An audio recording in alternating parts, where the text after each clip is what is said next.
শক্তি এক অত্যন্ত বিচিত্র বস্তু, বা বলতে পারেন অনুভূতি।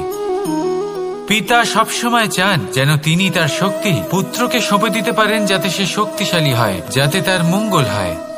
তার পুত্র সবসময় চায় যাতে সে পিতার সেই শক্তি লাভ করে, কিন্তু সেই শক্তি লাভ করার জন্য পুত্র হওয়া যথেষ্ট নয়, যোগ্য পাত্র হতে হয়। আসুন আপনাকে সহজে বোঝাই। যদি আপনি সুপাত্র হন আর আপনাকে শক্তি দেওয়া হয়, তাহলে আপনি সেই শক্তির গুরুত্ব বুঝবেন, কোথায় সেই শক্তি প্রয়োগ করা উচিত সেটা বুঝবেন। আর এটা যেহেতু অর্জন করা শক্তি হবে, সেই শক্তির অপব্যবহার হবে না। কিন্তু যদি এই আপনি কুপাত্র হন আর যদি আপনাকে এই শক্তি দেওয়া হয়, তাহলে কি হবে? দেখতে গেলে এই শক্তি আপনি দান হিসেবে পেয়েছেন, তাই না আপনি এই শক্তির গুরুত্ব বুঝবেন আর না এর প্রয়োগ আপনি জানবেন। তার অপব্যবহার হওয়া সুনিশ্চিত। তাই যদি আপনি কোনো শক্তি অর্জন করতে চান, তাহলে আগে তার যোগ্য হয়ে উঠুন, পুত্র নয় পাত্র হয়ে উঠুন। আমাদের মধ্যে বহু মানুষ মাঝে মাঝে নিজেকে অকর্মণ্য মনে করি, ভেবে নিই যে এত চেষ্টা করার পরেও কিছুই পেলাম না, আর হয়তো পরেও কিছুই পাব না। আর সেই জন্য নিজের জীবনের সমস্ত বোঝা অন্য কারোর কাঁধে চাপিয়ে দিই, নিজের ওপরে বিশ্বাস হারিয়ে ফেলি। কেন বুঝতে পারেন না এই কথাটা? যে যতক্ষণ না পায়ে কোনো কাঁটা ফুটবে, ব্যক্তি কি করে বুঝতে পারবে যে এরপর থেকে নিচে তাকিয়ে চলতে হবে? সূর্যকে নিজে জ্বলতে হয় যাতে বাকিদের প্রকাশ দিতে পারে সে। রাতের অন্ধকারের সাথে লড়াই করার জন্য চন্দ্রিমাকে আকাশে একা উজ্জ্বল হতে হয়। নদী নিজের যাত্রা কি করে করে, নিজের পথ কি করে নির্মাণ করে? সে পাথরের সাথে লড়াই করে তা বানায়। যদি স্বয়ং আপনি নিজের সাহায্য করতে অক্ষম হন, তাহলে নিশ্চিতভাবে আপনার এই জীবন ব্যর্থ হয়ে যাবে। তাই মনে রাখবেন, এই সংসারে নিজের জীবনের ভার নিজের কাঁধেই বহন করতে হয়। অন্যের কাঁধের ওপর শুধুমাত্র পরলোক যাত্রা হয়। সেই জন্য এই সংসারে জীবিত সেই যে আত্মনির্ভর।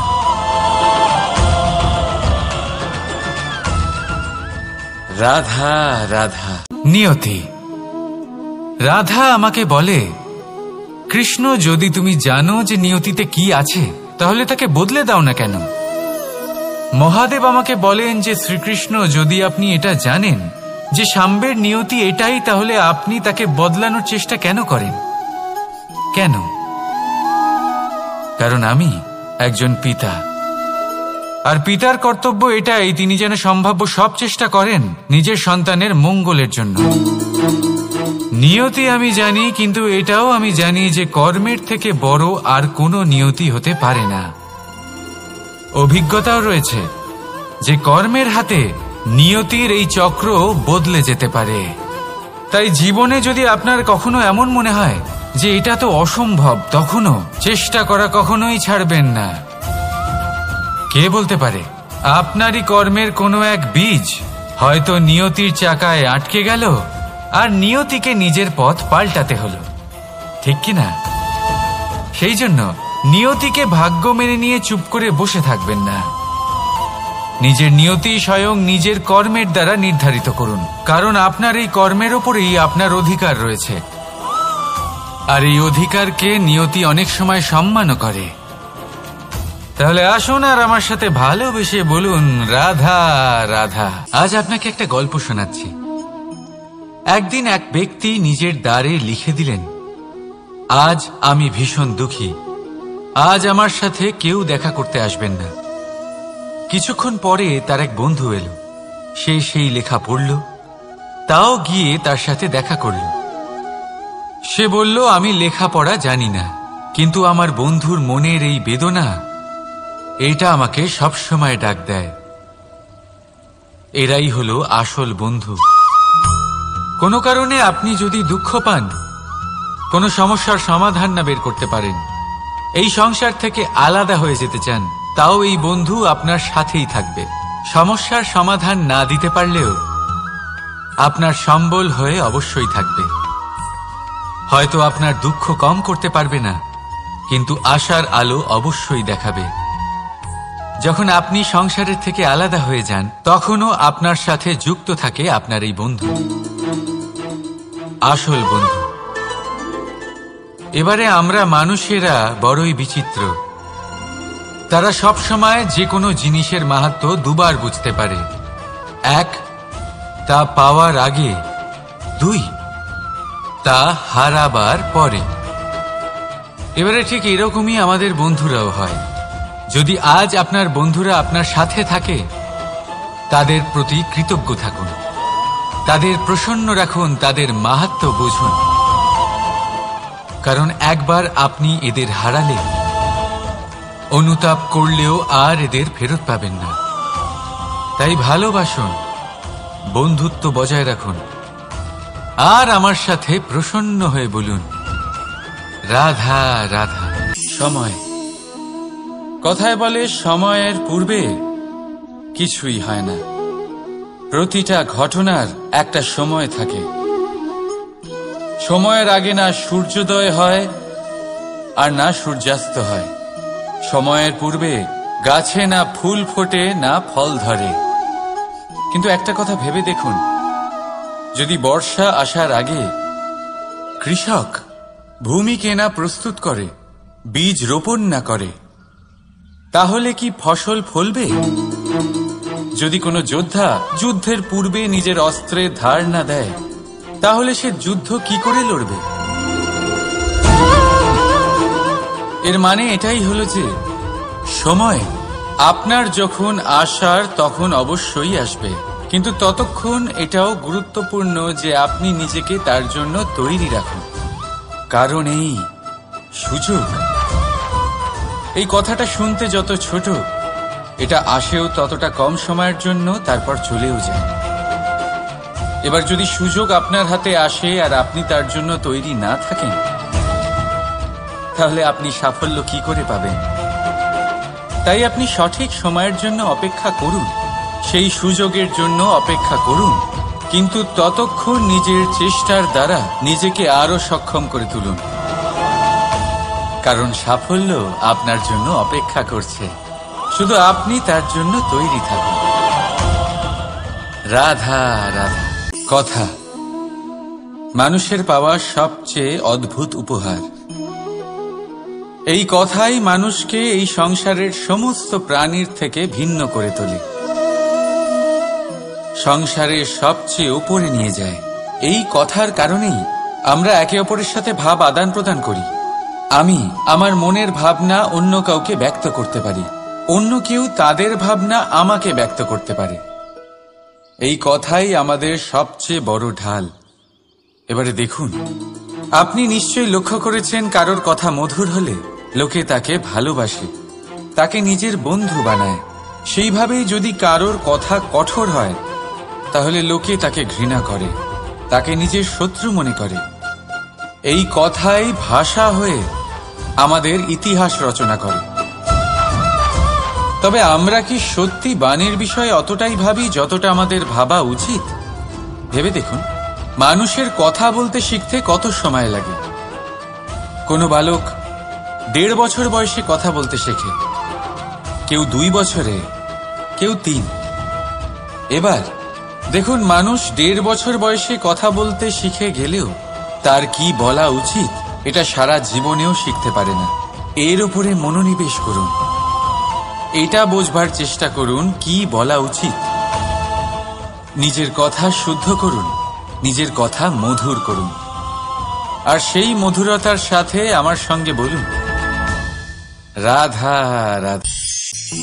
বাবার এক মিত্র ছিলেন, বড়ই দুঃখী ছিলেন, বিপদে পড়েছিলেন। কি করবেন? ব্যবসা ভালোভাবে চলছিল না, বাড়িতে শান্তি ছিল না, সমস্ত জায়গায় ক্ষতি হচ্ছিল। তাই উনি একজন জ্যোতিষীকে দেখালেন। জ্যোতিষী বললেন, আপনার যে বাড়ি আছে সেটা আপনার জন্য অশুভ, আপনার এই বাড়ি পাল্টে ফেলুন। উনি বাড়ি পাল্টে ফেললেন, তবুও ওনার সমস্যার সমাধান হলো না। তারপর একজন জ্ঞানী ব্যক্তি ওনাকে বললেন, যে আপনার জামা কাপড়ের যে রং সেটা বিপদকে আমন্ত্রণ জানাচ্ছে। এই জামা কাপড়গুলিকে পাল্টে ফেলুন। উনি সেগুলো পাল্টে ফেললেন, তাও সমস্যার সমাধান হল না। আবার একজন জ্ঞানী ব্যক্তি বললেন যে আপনার আশেপাশে যে মানুষজন রয়েছে তারা এটা চায় না যে আপনি সফল হন, তারা আপনার ক্ষতি চায়, তাদের সাথে সমস্ত সম্পর্ক ভেঙে ফেলুন। তো উনি সম্পর্ক ভেঙে ফেললেন, কিন্তু তাতেও ওনার জীবনে কোনো পরিবর্তন এলো না। তার মানে তিনি বাড়ি পাল্টালেন, জামা কাপড় পাল্টালেন, সম্পর্ক পাল্টালেন, যেটা পাল্টালেন না তা হলো স্বভাব। এই যে স্বভাব, এটা অত্যন্ত গুরুত্বপূর্ণ। এই স্বভাবই আপনার ব্যক্তিত্ব তৈরি করে। তাই নিজের স্বভাব শুধরে ফেলুন, তাতে ভালো পরিবর্তন আনুন, সব কিছু ভালোই হবে। রাধা রাধা। মোহ। শাস্ত্রে লেখা আছে যে মোহ শুধু সেই ব্যক্তিকেই নয়, বরং সেই আরেক ব্যক্তিকেও বিনাশ করে দেয় যার ওপরে সেই মোহ আছে। এবারে লোকে কি করেন, এই শাস্ত্রে লেখা কথাগুলি শুধু শাব্দিক অর্থে নেন। এই মোহ দেখুন, এটা শুভও হতে পারে, শুধু এর রূপ ভিন্ন ভিন্ন হয়। এটা ভালো করে বুঝতে হবে। এবারে মোহ যদি কোনো বস্তুর উপরে থাকে তাহলে তা লালসা হয়ে যায়। মোহ কোনো বিশেষ ব্যক্তির উপরে হয়ে গেলে তা প্রেম নয়, আকর্ষণ হয়ে যায়। মোহ কোনো চাহিদার উপরে হয়ে গেলে তা বাসনা হয়ে যায়। মোহ বিজয়ের উপরে হয়ে গেলে তা কুণ্ঠা হয়ে যায়। মোহ নিজের সংস্কৃতির উপরে হলে আপনাকে সংস্কৃতির রক্ষক বানায়। যদি এই মোহ নিজের গুণের উপরে হয় তাহলে সেই শিল্প দ্বারা আপনি এই সংসারে অদ্ভুত সব কাজ করতে পারবেন। এবারে এটা আপনার উপরে নির্ভরশীল যে এই মোহকে আপনি সৃজনের আধার বানাতে চাইবেন নাকি বিনাশের অস্ত্র বানাতে চাইবেন। ভেবে দেখুন, সিদ্ধান্ত আপনার। রাধা রাধা। মানুষ জীবনে তিনটে কাজ অবশ্যই করে থাকে, কিছু দান করে, কিছু গ্রহণ করে, আর কিছু ত্যাগ করে দেয়। এটাও ভাবতে থাকে যে এটা করলে কিভাবে করবে। দেবার জন্য পর্যাপ্ত ধন নেই, নেবার জন্য সংসারে অত স্নেহ নেই, আর ত্যাগ করার জন্য জীবনে এত সুখই নেই, তাহলে কিভাবে করবে। আসলে আমরা বস্তুগত চাহিদা অর্জনে এত ব্যস্ত হয়ে পড়ি যে আমরা বুঝতেই পারি না যে কি নেবার আছে, কি দেবার আছে, আর কি ত্যাগ করার আছে। তাহলে আজ আমি আপনাকে বলেই দিই, মনে রাখবেন এই তিনটে গুরুত্বপূর্ণ গুণ, তিনটে গুরুত্বপূর্ণ কথা। দেবার জন্য আছে দান, নেবার মতো আছে জ্ঞান, আর ত্যাগ করার মতো আছে অহংকার। যখন আপনি দান করতে শিখে যাবেন, জ্ঞান অর্জন করার শক্তি আপনা থেকেই আপনার মধ্যে চলে আসবে। আর যখন এই জ্ঞান আপনার মধ্যে প্রবেশ করবে, অহংকার আপনা থেকেই আপনার থেকে দূরে চলে যাবে। যে ব্যক্তি এই তিনের মধ্যে ভারসাম্য বজায় রাখতে পারে, তার বর্তমান, ভূত, ভবিষ্যৎ, লোক, পরলোক সবকিছু শুধরে যায়। যেই দিন আপনি দান করতে শিখে যাবেন, জ্ঞান আহরণ করতে শিখে যাবেন, অভিমান ত্যাগ করতে শিখে যাবেন, আপনার সর্বশক্তিশালী, সর্বশক্তিমান পরমেশ্বরেরও প্রয়োজন পড়বে না। কারণ তখন ঈশ্বর আপনার মধ্যেই বাস করবেন। তাহলে আসুন আর আমার সাথে ভালোবেসে বলুন, রাধা রাধা। এই পদ্ম ফুল দেখতে পাচ্ছেন? এর অভ্যেস হলো জলস্তরের ওপরে ভাসা। সেই জন্য জলাশয়ের জলস্তর যখন বৃদ্ধি পায়, এই যে ফুলের কাণ্ড দেখছেন সেটাও বাড়তে থাকে, যাতে এই ফুল জলস্তরের ওপরে থাকে। কিন্তু যখন সেই জলাশয়ে জলস্তর নামতে থাকে, সেই কাণ্ড নিজেকে ছোট করতে পারে না, আর এই ফুল নিজের ভারে নিজেই ভেঙে পড়ে। এবার এটা আমাদের সাথেও হয়। সময়ের সাথে আমরা জীবনে যত সাফল্য পাই, আমাদের জীবনের স্তর বাড়তে থাকে, আর যখন আমাদের সংস্থান কমতে থাকে আমরা সেই জীবন স্তর ছাড়তে পারি না, আর শেষ পর্যন্ত সেই জীবন স্তরের কারণেই ভারাক্রান্ত হয়ে শেষ হয়ে যায়। সেই জন্য যদি কিছু রাখতে হয় তাহলে তা হলো দৃষ্টিভঙ্গি। সাধারণভাবে জীবন যাপন করতে শিখুন, সময়ের চক্রও আপনাকে মাত দিতে পারবে না। রাধা রাধা। আপনি নিশ্চয়ই দেখে থাকবেন যে প্রদীপের নিচে অন্ধকার থাকে। যে প্রদীপ সংসারকে আলোকিত করে সেই প্রদীপের নিচেই অন্ধকার। এবারে অনেক মানুষ আছে যারা এই বিষয়টা এইভাবে দেখে যে ব্যক্তি নিজের সমস্যার সমাধান করতে পারে না আর গোটা সংসারকে উপদেশ দেয়। কিন্তু এইটা দেখার আরো একটা দৃষ্টিভঙ্গি আছে, আর সেটা হচ্ছে যে স্বয়ং জ্বলে সংসারকে আলোকিত শুধু সেই করতে পারে যা রাধার বড়ই শীতল হয়। এই সংসারের পথপ্রদর্শক সেই হতে পারে, এই সংসারকে দিশা সেই দেখাতে পারে যার মধ্যে সন্তোষ আর ধৈর্য শক্তি আছে। এবারে দেখুন, এটা অত্যন্ত গুরুত্বপূর্ণ বিষয় যে বিবেক তখনই কাজ করে যখন মন শান্ত থাকে, যখন মন শীতল থাকে। তাই যদি আপনি এই জীবনে কোনো বড় কর্ম করতে চান তাহলে সর্বপ্রথম আপনার এই মনকে, এই বিবেককে, এই হৃদয়কে, এই আধারকে, এই ভূমিকে শীতল রাখতে শিখুন। ধৈর্য ধরুন। সংসারে এমন কিছু নেই যা আপনি করতে পারবেন না। রাধা রাধা।